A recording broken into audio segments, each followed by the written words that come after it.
Jelang putusan sidang sengketa Pilpres di Mahkamah Konstitusi, hari Senin 22 April mendatang, sekelompok massa menggelar aksi di kawasan Patung Kuda, Jalan Medan Merdeka Barat, Jakarta Pusat. Aksi ini pun sempat ricuh antara massa pendukung pemilu 2024 dan kontra pemilu 2024. Sementara itu, Co-Kapten Timnas Anies Mohaimin Sudirman Said berharap MK memutuskan sengketa Pilpres 2024 dengan seadil-adilnya sesuai harapan masyarakat. Dan berikut laporan khas redaksi.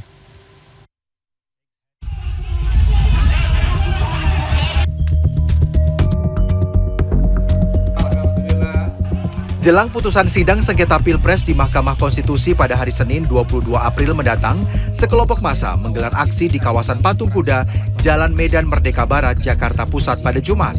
Masa pertama adalah masa yang mendukung Pilpres 2024 dan dalam aksinya mereka menuntut agar tidak ada intervensi terhadap Mahkamah Konstitusi dalam rumusan amar putusannya.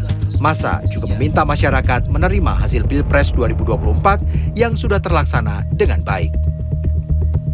Sementara, massa penolak Pilpres 2024 menuntut agar MK memutus perkara sengketa Pilpres dengan mendiskualifikasi paslon Prabowo Gibran dan meminta Pilpres 2024 diulang.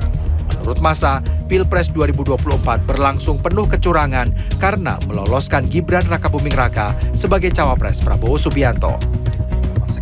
Kesal karena ada masa tandingan, aksi unjuk rasa mengawal Hakim MK terlibat kericuhan dengan kelompok pendukung Mahkamah Konstitusi di Patung Kuda, Jakarta Pusat, Jumat siang. Aksi saling lempar pun tak terelakkan. Sejumlah orang terluka dan dibawa ke mobil ambulan yang sudah siaga. Petugas kepolisian langsung menyiapkan barikade untuk menghalau massa yang sudah tersulut emosinya.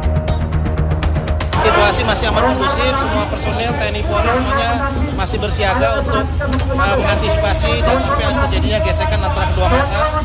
Dan kita lihat perkembangannya, semoga sampai nanti aksi kedua belah pihak saling menghormati bahwa semua orang bisa menyampaikan aspirasi di muka umum. Sementara Presiden terpilih 2024-2029 Prabowo Subianto meminta para pemilih dan pendukungnya tidak menggelar aksi apapun untuk menanggapi keputusan Mahkamah Konstitusi, termasuk rencana menghadiri aksi damai pada Jumat ini di depan gedung MK. Prabowo mengaku banyak pihak-pihak yang menginginkan terjadi sesuatu yang bisa menimbulkan suasana yang tidak sejuk dan suasana tidak tentram.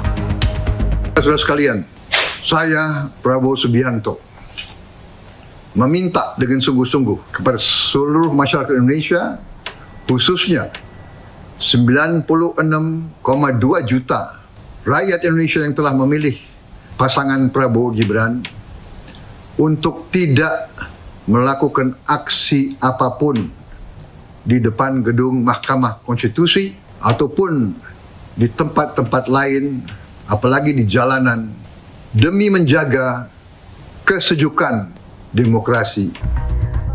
Di tempat lain pada Kamis malam, Co-Kapten Timnas Anies Mohaimin Sudirman Said berharap MK memutuskan sengketa Pilpres 2024 dengan seadil-adilnya sesuai harapan masyarakat. Namun demikian, apapun yang akan diputuskan MK akan diterima sebagai keputusan final. Saya tentu punya harapan tinggi bahwa keputusan akan diambil seadil-adilnya, memenuhi harapan masyarakat. Masyarakat membutuhkan rasa adil.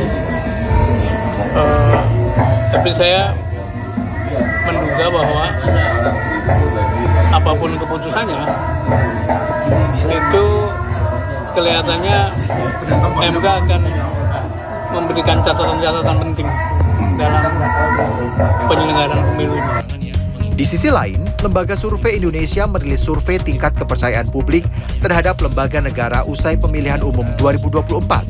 Dalam survei ini, tingkat kepercayaan publik ke Mahkamah Konstitusi naik usai pemilu dan pada masa sidang sengketa Pilpres. Survei ini dilakukan kepada 1.213 responden dengan margin of error sekitar 2,9%. MK menjadi lembaga yang nomor 3 atau 4 bersaing dengan Kejaksaan Agung yang dipercaya oleh masyarakat. Hanya kalah dari TNI dan Presiden. Ya. Menurut Jayadi, hal yang cukup menarik adalah responden yang mengikuti sidang sengketa Pilpres 2024. Mayoritas percaya bahwa MK akan mengeluarkan keputusan sidang yang adil. Atau dengan kata lain, semakin masyarakat mengikuti sidang MK, maka citra positif atau kepercayaan terhadap MK juga tercipta. Dari Mahkamah Konstitusi, 3 hari jelang putusan terkait sengketa Pilpres, Mahkamah Konstitusi telah mengirimkan undangan kepada para pihak yang terlibat pada Jumat pagi. Setiap pihak boleh hadir maksimal 14 orang.